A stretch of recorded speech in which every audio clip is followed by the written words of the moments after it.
Raising a child is really expensive these days, really expensive. There is a lot to pay in terms of the needs, like the basics of, food and clothing.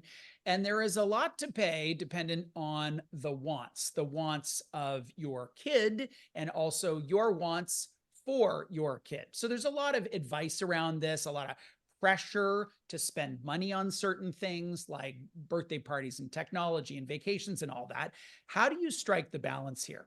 Our next guest is Anita Bruinsma. She is a financial coach with Clarity Personal Finance, and she is the parent of two teenage boys. So she has the cred on these conversations. She recently wrote a piece for the Globe and Mail headlined "5 Places Parents Can Cut Costs and the Kids Won't Even Notice." She joins us now to talk about her view and the kinds of questions that she asks of parents as we think about our children. Thank you, Bruce. Nice to be here. I have a 14-year-old. Your column struck me because of what you said about the kids not even noticing. And I think that's so great because when I reflect on the birthday parties that we hosted for my kid when they were like 3 or 4, they didn't care. But I cared about what the other parents thought about the birthday party that I was hosting. So, Yes. how do you frame this question about what we should be spending our money on when it comes to our kids? hmm Well, as you say, Bruce, a lot of what we spend money on isn't so much driven by our children, but it's actually driven by our own feelings. And I think there are some things that contribute to that. So the first thing is, when you have a baby, of course, that's super exciting, right? So you walk through Babies R Us and you want to buy all the stuff and you don't really know what you're going to need. And you have, 9 months to buy all kinds of stuff. And so I think that's where it starts, is right away you have a new category of spending in your budget that you didn't have before. And it's very, very exciting. And then as your kids grow up, they keep reaching these new ages and stages where now you can buy them a tricycle and then you can buy them a skateboard and a bike. And then it's, as you get teenagers, it's phones and laptops. And so there's always a reason to spend. And I think what you mentioned earlier about the competition, to me, is a really important component of this question. And so parents really need to ask themselves, why am I having those birthday parties, going on those vacations, buying my kids the super cute Nikes when they're babies? And I think a lot of it is that we feel like we see other parents doing it. And, we want to be a good parent and we want other people to think we're good parents. And so you really need to ask yourself that question, who am I doing it for? Your first topic in your article was around birthday parties. And I thought, yeah, if I had a do-over, I could have pulled back on that. The second one, though, is delaying vacations. And on that one, I feel like, wait a sec, that would be a sacrifice for me because I really enjoyed those vacations. So tell me how that works. Mhm. Well, I will ask you this question, Bruce. When you were on a plane with a 2-year-old, Oh my would God. you say that that's a sacrifice to give that up? The plane ride for sure, but the arrival of the destination and being sleep deprived with sand and sun, that part was worth it. That part Mhm. was worth it. Okay. So you feel that way. I'm not sure I necessarily felt that way. I think some parents do it because they feel like they want to give their kids exposure to vacations. They want to share the joy that they've always felt with vacations. And also for some people, they feel it's educational. I'm going to bring my kids to see Paris, or they're going to see another culture and they're going to experience life. And I think that's great. Except if you were to ask your children if they remember any of your vacations under the age of 5, I'm going to guess for sure None. they're not going to remember them. None. They No, might remember their secondary experience of flipping through the photo album, but not the exactly. primary memory of the vacation Which itself. which is important. I would agree. Sure. But, in my experience, when I talk to my children about the vacations we've been on, anything before the age of 9, they're sort of like, I don't really remember that trip. But from 9 onwards, to me, the golden age of traveling with your kids is like 9 to 15, because you can take them somewhere, they can absorb everything, they're a little more independent, your life is easier. And when you reflect on your vacations, for sure, they're going to remember those fun times. And honestly, if you take them somewhere educational, they're going to have learned something and they're going to have be exposed to another environment. So I really believe that, if you want to do it for yourself, that's one thing. And let's face it, as we said at the beginning, a lot of these things we do for ourselves. And so as a parent, you would ask yourself, is this really, really important to me that I go on vacation? Or is it okay that I leave the kid at home with a grandparent and we go on vacation? Yes. Oh, yes. Your third point was about limiting the number of toys and books that you buy, which makes sense again if you park the emotion out of it. And what one of the traps that we have fallen into, is this idea of volume. So on birthdays, on Christmases, it needs to look like a certain size when it comes to the number of things that they're unwrapping. How do you get around that? So when I was growing up, I grew up in a four children family on one income.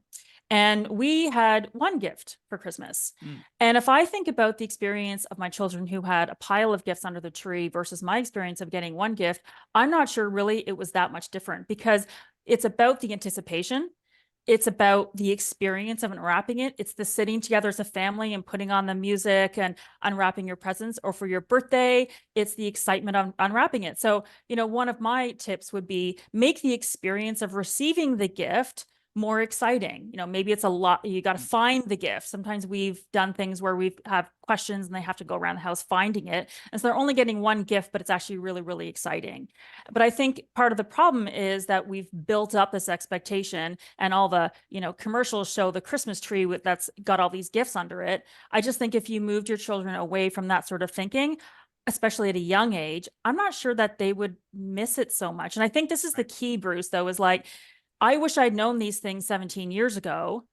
I learned them as I went along. If a parent can understand, let's set the expectation from the beginning that we're not going to have a mound of gifts under the tree, then quite honestly, I think the kids won't even miss it. Yeah. Don't get sucked into buying fancy kids clothing was another one of yours. This one was easy for me because I am not a shopper. I don't care about the clothing. I was perfectly happy with hand-me-downs. But Mhm. for a lot of people, their self-concept is that it matters to them, not just what they look like, but what their kid looks like. Definitely. And I was a shopper back then when my kids were little. And I love nothing more than looking at all the super cute clothes and imagining how adorable my child's going to look in them. And especially, these days compared to when we were young, designer companies are now creating clothing for babies. So you can get the tiny Adidas shoes or the little Nike shoes, which quite honestly, Bruce, how many times are they going to wear them? Like 3 times before they grow out of And they'll them? have kicked them off Totally, before and they've lost them. minute. Yes, they're Yeah. somewhere out down the street. So for sure, the hand-me-downs is one option, but even just thinking about the idea of like, what does a baby actually need? They need comfy clothes that are easy to get off, easy to change, easy to wash. You might be doing more laundry if you have fewer clothes, but it's certainly going to be a lot easier. And the clothing swap is great. If there's someone in your neighborhood who has a kid who's, 6 or 12 months older than yours, taking their hand-me-downs, I'm sure they'd love to get them off their plate. And that's something that I did a lot, especially with my relatives. What would you say about the context for this conversation? Because I can imagine if your context for money is we got all the money in the world, it's totally fine. We're saving for retirement. We're paying our mortgage, then have at her, do all those things. But that is not the circumstance for so many Canadians right now because it is so difficult for people to make ends meet. Absolutely. So if you have the money and if it makes you happy to spend on those things, I say fine. But, the question you need to think about is, am I spending that money consciously or am I just doing it without thinking? Because conscious spending is really the core of any sort of smart budgeting and smart planning.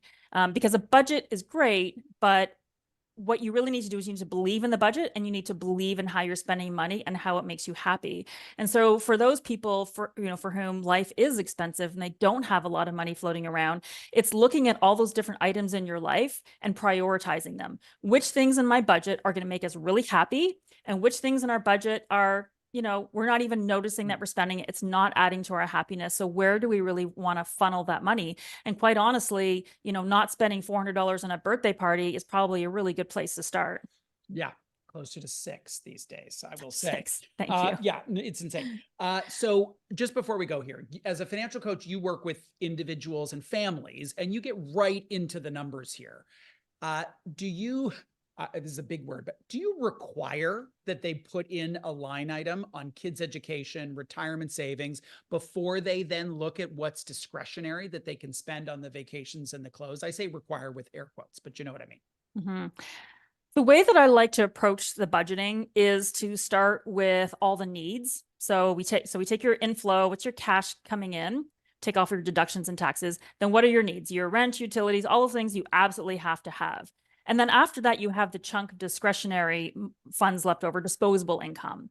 Then we set the savings goals, the education savings, the retirement, and then what's left after that. And that is what gets allocated to that discretionary spending. Now, that's an ideal world, right? Like ideally, it would be that way.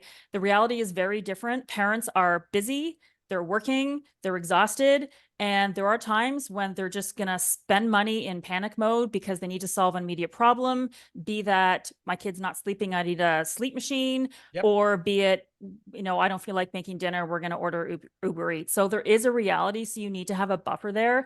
But I certainly like to at least have some kind of savings plan in place before you go and spend on all the other discretionary items.